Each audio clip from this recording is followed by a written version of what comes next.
Well, Browns wrap up day 2 of training camp here in Berea, and not much happened today practice-wise, Mary Kay. Not much more than a walk through some individual drills, some routes against air. But the news today, of course, is our first injury of camp, and that is Anthony Schwartz. He pulled up while running a route, was stretched out on the ground for a little while, and then walked in to the field house. So, look, Anthony Schwartz, Mary Kay, he's had trouble with this before. How concerning is it to see it happen now? It's a concern. I mean, anytime you see a player walk off with a trainer into the field house, it is something to be worried about. And as I wrote about a whole story about last week, Anthony Schwartz really trying to bounce back this year from a very tumultuous rookie season that was filled with injuries and issues.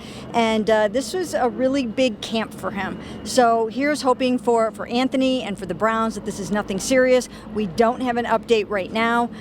He did walk okay into the field house. He looked okay doing that. So I think that's a good sign. So hopefully for everyone, not too serious. And Ashley, this means the Browns are now down 2 receivers with David Bell currently out. And of course, Anthony Schwartz, maybe, you've got to think at least he'll miss a couple days here.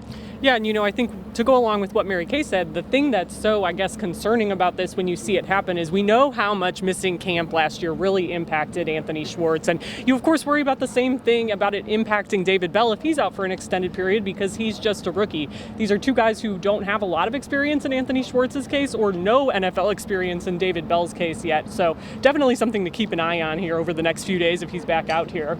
All right, before practice, we heard from a few players. Ashley, tell us kind of what you wrote about here today. Yeah, John Johnson III talked to us for the first time this training camp, and he brought up he felt like the vibe here is totally different with this team compared to last year. And I definitely think it's significant because he was one of those players we heard from during that exit meeting week saying that something just felt off with this team not playing complementary football, especially between the offense and the defense. He talked a little bit about, how they've gone about remedying that and why it feels different. So just overall, I think a nice change compared to the end of last season when we heard about this. Yeah, Mary Kay, early in camp, it certainly does seem like the vibe is a little bit better.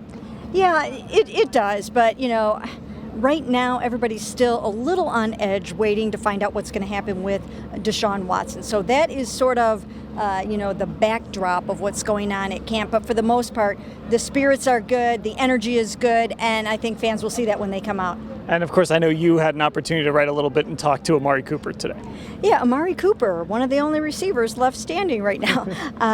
Obviously, the only accomplished veteran receiver in the room. I've said it many times. I think they should add another one. We'll see what happens as they go along here. But Amari talked about having a chip on his shoulder from having been traded. Not once, but twice. And so I think that's good. He comes into here hungry, ready to go, and make a lot of noise. Yeah, Ashley, you don't get many receivers at his age or as accomplished as him who still feel like they have something to prove. Yeah, and we talk about wide receivers in the NFL a lot and how they can be kind of a mercurial group, right? Like we saw those unique personalities, especially when Odell and Jarvis Landry were here, I think, but he just seems like almost like very Nick Chubb-like in his personality from how we've seen from him so far, just kind of going about his business. He's maybe a little bit more talkative than Nick, but overall you can just tell he's a guy who just is all about what he's doing on the field. All right, day 2 in the books here in Berea. We'll have full coverage of everything that happened and more at cleveland.com/Browns.